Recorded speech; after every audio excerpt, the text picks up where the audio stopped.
Cumpliendo 213 aniversarios de la batalla de Tucumán, se llevó adelante allá por 1812, un 24 de septiembre, en lo que era el campo de las Carreras, actualmente barrio de la Ciudadela, ¿sí? Muy cerquita del centro de San Miguel de Tucumán, y justamente ese valor histórico y todo lo que significa ese barrio para los tucumanos y para todos los argentinos, se está poniendo en valor a través de diferentes iniciativas. Una de ellas la lleva adelante Ana Carolina Oliva, que es museóloga y profesora de la Facultad de Ciencias Naturales y que está encargada del proyecto de excavaciones arqueológicas en el barrio de Ciudadela.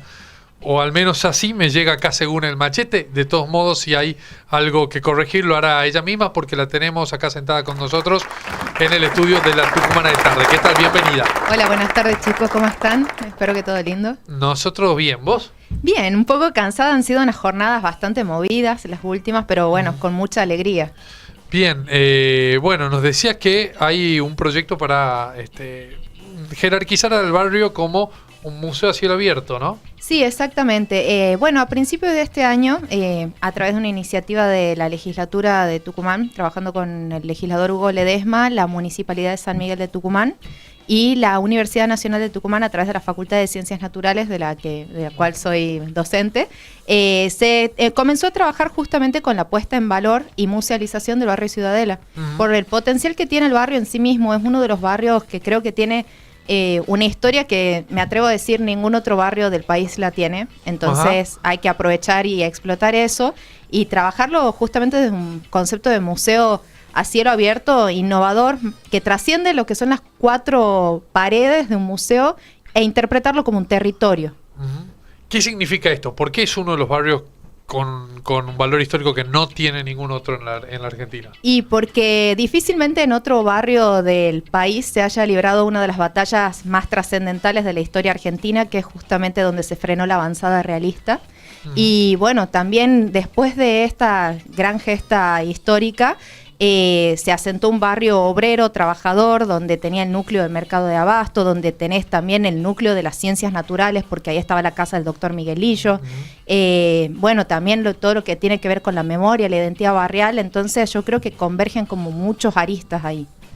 Todo eso a lo largo de 2 siglos, un poco más incluso. Y un poco más incluso, un poco más, porque se tienen registros. Bueno, si nos remontamos y hacemos arqueología que trasciende la época histórica, por así decirlo, también tenemos registro de lules, tonocotés, desde las comunidades originarias de la provincia hasta el presente. O sea, siempre estuvo ocupada la Ciudadela. En el momento de la batalla de Tucumán, ¿qué había ahí exactamente? ¿Qué era el campo de las Carreras? ¿A cuánto quedaba de la ciudad realmente? ¿Era una zona urbana, una zona rural? ¿Cómo era ese lugar? No era una zona urbana como lo que nosotros conocemos. El casco histórico es el que tenemos en el microcentro, donde está la plaza principal, está el Cabildo, que es el que se traslada desde Ibatín, como más o menos un copy-paste a lo que sería la ubicación actual. Y la zona de Campo de las Carreras, bueno, justamente era una zona de tránsito, de paso, y bueno, cuando se produce todo lo que es la batalla de Tucumán es donde se libra la gran batalla. Entonces por eso fue tan interesante la jornada de arqueología histórica que realizamos ayer. Eran campos, no había un barrio, no había viviendas. No, lo que es vivienda es algo más finales del siglo XIX, principios del siglo XX, que eso también está interesante. Me pregunté, es porque justamente los materiales que encontramos ayer cuentan mucho de la historia del barrio. A ver, contanos un poquito qué hay ahí. Bueno, les cuento, justo ahí, lo que perdón, se hizo. Estamos viendo algunas excelente. imágenes. Tengo apoyo ahí visual. Ahí Joaquín va a ir pasando y vamos a ir viendo. Bueno, justamente ayer lo que se hizo fue un estudio de potencial arqueológico. Yo, aclaro, no soy arqueóloga, tengo un equipo de trabajo que es el Grupo de Arqueología Histórica del Tucumán con el que trabajo, que ellos están especializados en toda esta temporalidad. Y bueno, justamente lo que se hizo fue un estudio de potencial arqueológico. ¿Qué significa esto? Se abre un sondeo y se estudia qué es lo que hay para ver si hay potencial en la zona que se eligió como punto de excavación. Por el tiempo, como era una jornada de un día y estaba vinculado mucho a esta actividad de extensión, que era comunicar la arqueología en un contexto como un barrio con tanta historia, se avanzó un metro y medio y se llegó a un nivel en el que se encontraron objetos de fines del siglo XIX y que por ejemplo, unas gotas oftalmológicas, que no sé si ahí se habrán compilado las imágenes, un frasquito de este tamaño. Es muy difícil encontrar piezas enteras.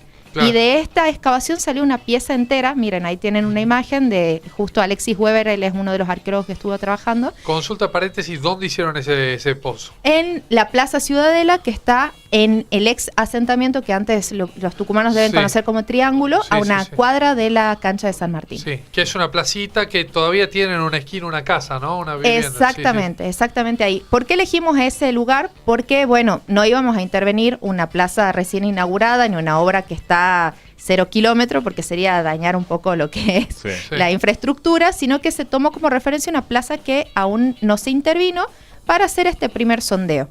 Bien. Y justamente era de poca profundidad y a ese nivel que se llegó el día de ayer se encontraron objetos de fines del siglo XIX, como estas gotas oftalmológicas. Se encontró una botella, un fragmento de botellas de la cervecería del norte cuando se fabricaban en cerámica. Impresionante. Pero, Tremendo. Y también muchos fragmentos que dan cuenta de lo que es vajilla, bueno, contemporánea de este inicio de asentamiento ya barrial, inicios de esta urbanización. Y mientras nosotros íbamos haciendo esta actividad, el grueso de toda esta tarea era convocar al vecino a que si alguna vez encontró, mientras hacía refacciones en su casa, algún tipo de objeto que le haya llamado la atención y lo hayan guardado porque era, no sé, inferían que podía ser un tipo de arma, algo vinculado a la batalla de Tucumán, lo lleven a la plaza, nosotros lo registrábamos, se lo devolvíamos, pero estamos armando un museo virtual. Teníamos no mucha fe de que la gente se cope con esta iniciativa, y la verdad que quedamos maravillados porque todas las cosas que llevaron eran contemporáneas a la época de la batalla. Mira, ¿y qué elementos, así rápidamente? Bueno, balas de cañón. Mirá. Eso, o sea, no era poca cosa lo que llevaron los vecinos. Justamente eso contaba que un vecino había encontrado la bala de cañón, que es más o menos de este tamaño, y lo que hizo él, como no sabía qué era este objeto, le soldó como en la parte de arriba un metal para usarla de ancla en su bote para ir a pescar. Muy, muy particular. También tenía una especie de mortero que él también soldó, era metalúrgico el vecino.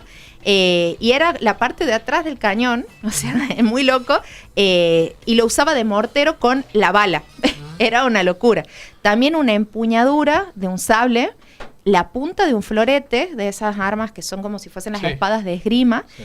y también una bayoneta, dentro de las cosas que llevaron los vecinos al barrio. Quedamos sorprendidísimos. ¿Tiene un registro de cosas, antes de esta iniciativa me refiero, ¿no? Cosas que se encuentren en casas de particulares, no solamente de la época de la batalla de Tucumán, sino antes inclusive? Sí. ¿Qué es lo más viejo que se ha encontrado, lo más antiguo que se ha encontrado? Ahora los chicos, los arqueólogos, tienen que estudiar porque algunos vecinos, por ejemplo, llevaron algunas piezas de piedra que habría que ver si son anteriores a la batalla o son contemporáneos, por ejemplo, la mano de un molino. Y bueno, eso es algo que lo tienen que evaluar ellos y ver la cronología. Obvio que es difícil estudiar los materiales sueltos cuando ya se sacan de la matriz, porque se pierde mucha información de la tierra. Pero bueno, tienen los chicos catálogos con los que trabajan de referencia y pueden acceder a más información. a mí me parece impresionante y sumamente apasionante el hecho de que desde un objeto se construye una historia, ¿no? Porque, digamos, ese pedazo de bala o de espada o lo que sea te cuenta mucho y te trata de reconstruir lo que hay alrededor.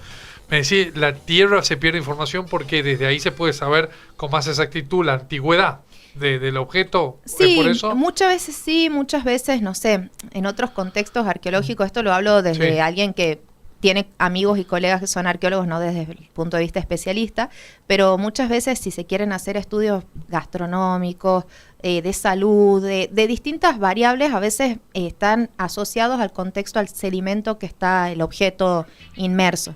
Entonces, por eso es que siempre decimos que si hay algún hallazgo, lo ideal es contactar al ente de cultura que tiene la Dirección de Patrimonio y dar aviso. Y los arqueólogos que están trabajando ahí en el ente pueden hacer el registro. Eso es lo apropiado, pero si no, bueno, muchas veces gente hereda esas cosas, no sé, mi abuelo encontró en el campo cuando sembraba y ya lo tienen en la familia, bueno, eso se registra y lo que te digo, no nos quedamos con los objetos.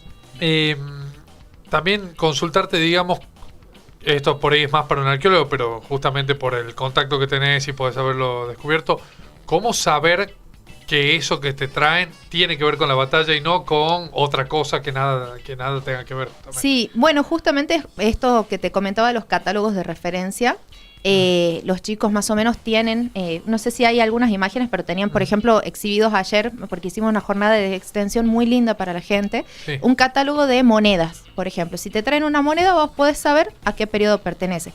Mirá. Si te traen un tipo de arma, generalmente, por los detalles que tiene el arma, vos podés también aproximarte a de qué época, hasta de qué manufactura son. Entonces, gracias a ese tipo de catálogos que ya se trabajan en la arqueología, uno puede estimar cronologías. ¿Qué otra zona de Tucumán creen que sería que tendría potencial como esta zona de la Ciudadela para la misma iniciativa? Mira, yo creo que Tucumán tiene en todos lados. Es como, siempre algo que tuvo particular Tucumán es que está densamente poblado desde, no sé, el principio de los tiempos. Pero bueno, yo creo que potencial existe y uno conoce, por ejemplo, la Ramada de Abajo sería un lugar interesante, conociendo esta cuestión del vínculo sanmartiniano, no sé, otros puntos o casas que están acá en el microcentro. Por eso es importante que si un particular decide hacer una obra o si algún organismo público quiere hacer una obra de infraestructura, se llame al Colegio Profesional de Arqueólogos y se hace un estudio de impacto ambiental para hacer eso. O si no, si uno arranca y encuentra algo, da aviso, porque sería lo ideal, porque así reconstruimos entre todos la historia. Totalmente. Justamente reconstruyendo la historia, el campo de las carreras, más o menos de dónde a dónde iba, de qué calle a qué calle, ¿se sabe más o menos qué superficie ocupaba? Sí, era bastante extenso. O sea, conocemos que donde está el fuerte de la Ciudadela estaba en Barrio Sur. Por eso la Plaza Belgrano, lo que es la Casa Belgraniana, estaban ubicados aproximadamente donde estaba el fuerte de la Ciudadela. Después de eso... ¿El fuerte de Ciudadela qué era exactamente? Era una fortificación después de la batalla de Tucumán, San Martín, para congregar lo que son las tropas de los patriotas. Lo que hace es mandar a construir una fortificación para que ellos estén nucleados ahí, porque estaban dispersos a lo largo de la ciudad para entrenamientos, para unirse y continuar con todo lo que es una especie de cuartel general. Exactamente, algo así. exactamente. Eso estaba en la zona de Plaza Barrio Belgrano. Sur, exactamente. Barrio Sur, Y después, pasando lo que sería la ALEM, en una extensión hasta aproximadamente el Parque Guillermina, después me corregirán mis colegas historiadores, estaba aproximadamente todo lo que es el campo de las carreras. Tenía una extensión bastante grande. Y de hecho, sí tenemos algunos registros. Ayer lo interesante también es, ahí tienen el 3DS, justamente es para mostrar dónde estaba el fortín en un mapa actual de Barrio Sur. Nosotros trabajamos mucho con el recurso 3D para explicar cosas. Esa es la plaza, lo que vemos ahí que tiene como una especie de obelisco en la Plaza Belgrano. Belgrano, exactamente. Es como para que ustedes se ubiquen. Esa es la Plaza Belgrano. Algo que ocupaba varias manzanas, digamos, el fortín, ¿no? Exacto. Si tenía una extensión, claro, consideramos que tenía una fosa, paredes de adobe, y bueno, tenía todo lo que implica la ejecución de un ejército en su interior funcionamiento. Y esa ciudadela, ese fortín, es lo que después le da nombre al barrio. Exacto. ¿Por qué le da el nombre? Es muy curioso porque todo el mundo dice y se confunde y piensa que el fortín de la Ciudadela estaba primero durante la batalla de Tucumán. No, eso se manda a construir posteriormente. Y que estaba en el barrio Ciudadela. No, el barrio Ciudadela se llama así por el club. ¿Por qué? Por San Martín. Ah, mira. Exactamente, por el Club Atlético San Martín.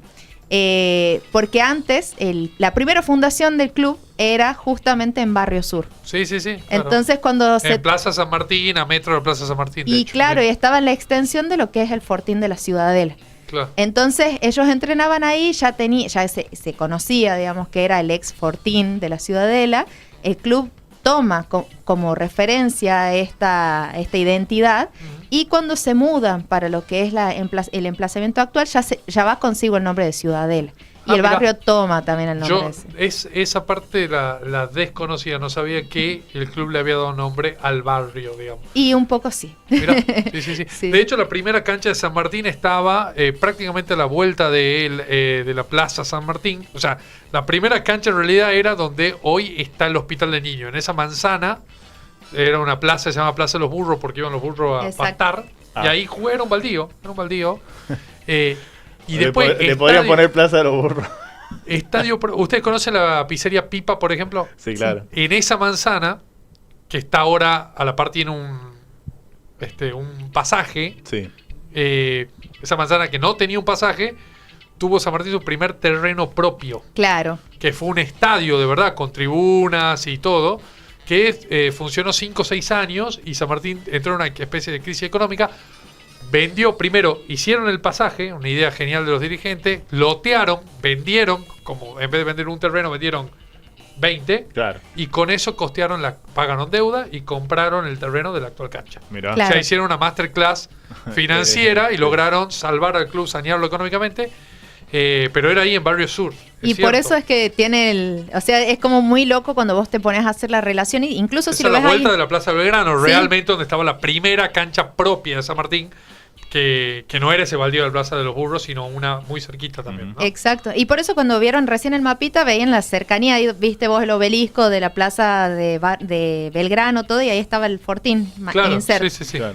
Entonces, eso es parte también de la historia del barrio, que está bueno como traer la colación, porque también vos me preguntabas por qué la Ciudadela tiene un potencial histórico que no tiene ningún otro barrio del país, y porque convergen dos figuras que son históricas, los padres de la patria, que son San Martín y Belgrano. San Martín con el Fortín de la Ciudadela, y Belgrano en la gesta de lo que es el 24 de septiembre, Batalla de Tucumán, y después el Congreso también. No, y ¿no? después tiene toda una historia para la cultura tucumana, obviamente por el club en parte, y por el abasto, y un montón de cosas que tienen que ver con la historia propia de la vida de los tucumanos, ¿no? Exacto. El mercado del abasto que en un momento nucleó buena parte del movimiento comercial de la ciudad, digamos, Claro. ¿no? Ni O más sea, ni menos. era un poco eso. Incluso, bueno, hablamos de San Martín, me dan ganas de hablar, pero... Yo también soy hincha, así que está todo bien. Bueno, incluso los primeros... San Martín de Movida tuvo relación a los mercados y a esta cuestión de el verdulero que después... Que primero fue despectivo, que después tomó como propio eso de la identificación, porque antes la mayoría de los fundadores del club eran trabajadores del Mercado Sur, Ujú. que estaba donde hoy está Tribunales. Exactamente. También en Barrio Sur, digamos, ¿no? Era toda una historia ahí de la zona de ciudad, Sí. que no era tan céntrica como ahora, era más bien los bordes de la Eran ciudad. los bordes de la ciudad, sí, Claro. sí. Y bueno, eso justamente es lo interesante y lo loco. Incluso, a ver, si vos me comentás del tema de los bordes de la ciudad, la casa de Miguelillo estaba literal metida en un pedazo de bosque de la Yunga. O sea, Claro, hasta que hoy nosotros... Un poco se conserva, ¿no? Se conserva, claro, pero es para que vos veas, digamos, él investigó un montón de plantas y Claro. de especímenes porque justamente estaba en una zona altamente, bueno, poblada por árboles, por flora, por fauna nativa, y que todavía hasta el día de hoy se preserva en el hermoso jardín botánico de la Fundación Miguelillo y Facultad de Ciencias Naturales que tenemos. Totalmente, era el corazón, Tucumán está emplazado en el corazón de una yunga, de una selva Sí. de la yunga, en la selva tucumano-oranés, pero digo, todo eso, la ciudad la fue de a poquito copando a la selva, ¿no? Y Ni más ni menos. desmontando. Sí. Pero bueno, la verdad interesante. Y antes de cerrar, la idea de museo a cielo abierto, de ¿Musealizarlo? musealizar un barrio, ¿cómo Ahí va. funciona?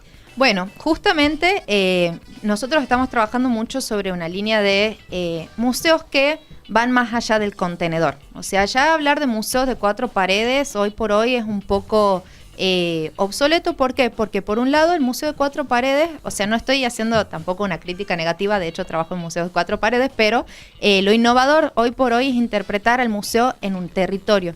Y en un territorio en el que el verdadero valor son las personas que viven adentro. O sea, sí están las colecciones, sí están los objetos, pero lo importante es justamente que la memoria viva, que son las personas que viven y que hacen a la identidad del lugar y que tienen historias y que tienen, por ejemplo, esta cuestión de la participación vecinal, de que la historia que te cuenta el vecino, la experiencia que tuvo, es la que hace que todo el barrio tenga esa riqueza. Entonces, musealizar el barrio Ciudadela es, por un lado, rescatar todos estos valores que hablábamos, identitarios, históricos, naturales, que ya existen de por sí, pero también trabajar mano a mano con el vecino y con lo que el vecino sabe, que nadie más, ni un historiador, ni un arqueólogo, ni un museólogo, ni nadie va a tener llegada a ese conocimiento porque son historias que se transmiten de generación a generación. Y ahí entra algo que aprovecho para preguntarte, que tiene que ver con ese concepto que creo que es gentrificación, ¿no? Sí, la gentrificación. Que creo que es algo que está pasando en Ciudadela, justamente, sí. ¿No? Por esta cuestión de... Ese concepto es cuando gente que es de un lugar se ve medio expulsada de su propio lugar y tiene que irse. Sí. ¿Estoy bien? ¿Está más o menos bien explicado? Sí, sí. Bueno, está pasando con el hotel, está pasando con los emprendimientos inmobiliarios sobre Avenida Mate de Luna y hacia adentro.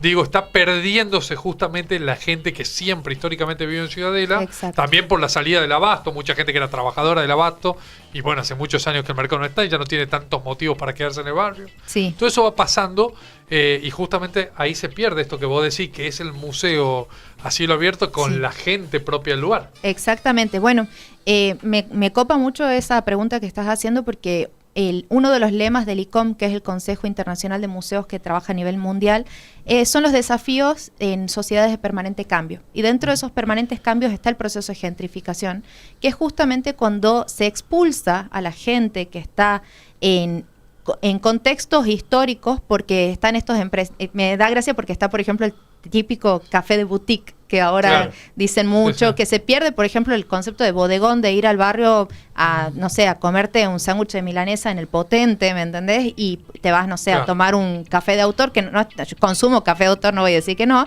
que está mal ni nada por el estilo. Un paseo gastronómico en el donde está el Hotel 5 Estrellas. Claro, y el café de la señora que está hace un montón, deja de tener clientela y bueno, se produce un proceso negativo. Eso pasó en la quebrada de Humahuaca, por ejemplo, cuando se hace la declaración de Patrimonio Mundial en la quebrada de Humahuaca, mucha gente que trabajaba y tenía trabajos milenarios empezaron a ser empleados de hotel, por ejemplo.